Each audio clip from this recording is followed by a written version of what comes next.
Welcome to RideShare Made Simple. Today we're going to do a complete breakdown of passenger tipping on a sample size of 440 rides.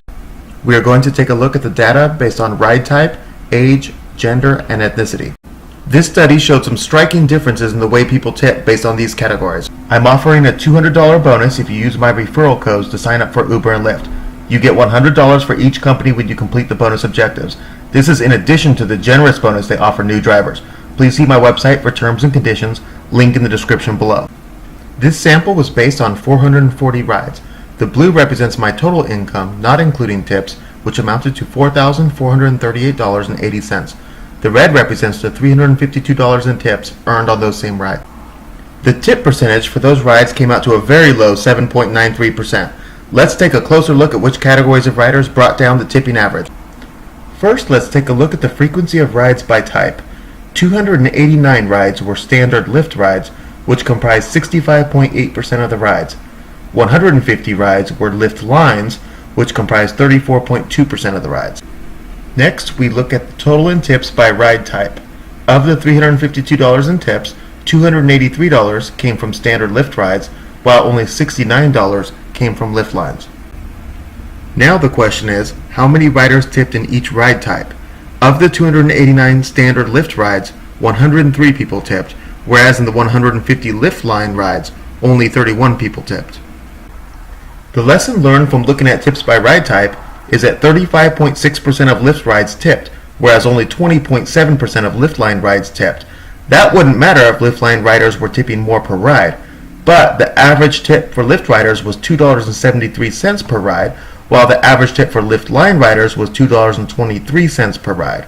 So not only do Lyft passengers tip more on average, but they also tip almost twice as frequently as Lyft line riders.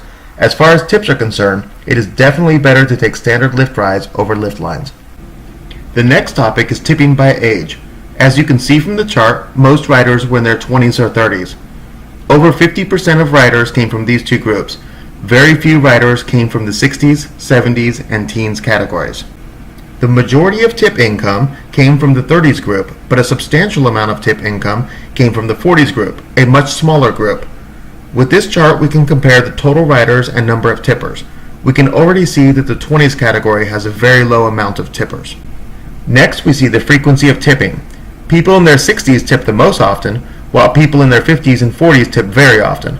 The larger category of 30s were substantial tippers. One of the most important things is the average tip size. We see that people in their 50s and 60s tip the most on average, and they are followed in third place by people in their 30s. In conclusion, people in their 60s and 50s tip the most often, and they also have the highest average tips, therefore they make up the most desired group of riders. Also, it is important to note that people in their 30s with only the third highest average tip size make up so many of the riders that their tip income is the highest overall. Next, we will quickly cover tipping by gender, and then head on to tipping by ethnicity. The percentage of male riders was slightly higher than female riders. The number of tippers by gender was also very similar. Male riders made up a small majority of the tips collected. Again, the male riders tipped a little bit more often than the female riders. When it comes to the average tip, males tipped slightly higher. Overall, when looking at gender, there is not a big difference between male and female riders, but the males were a little bit more generous. Lastly, we'll look at tipping based on the rider's ethnicity.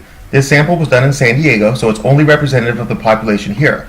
About 45% of the riders were white, 27% were Hispanic, 12% were black, 9% were Asian, and about 3% were Arab and from India.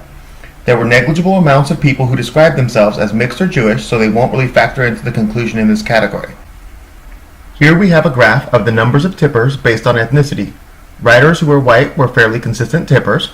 The breakdown of the percentage of tippers based on ethnicity shows that riders who were white tipped over 37% of the time.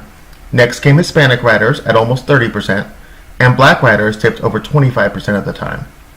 Looking at the total in tips collected by ethnicity shows that the majority of income in tips came from riders who were white.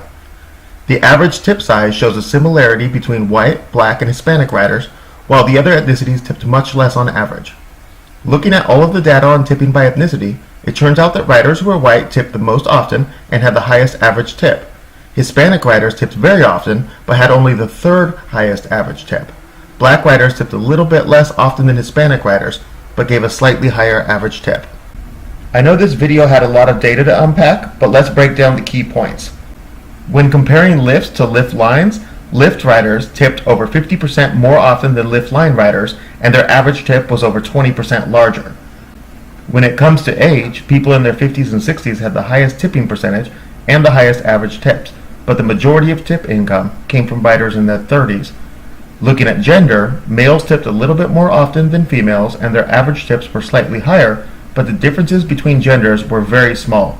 Lastly, looking at ethnicity, riders who were white tipped the most often and had the highest average tips. Hispanic riders tipped very often but only had the third highest average tip. Black riders tipped slightly less often than Hispanic riders but had the second highest average tip. Thanks for watching RideShare Made Simple. If you enjoyed this video, click like and subscribe. Don't forget to check out my website at ridesharemadesimple.com for a $200 bonus to new drivers using my referral codes. Look forward to seeing you next video.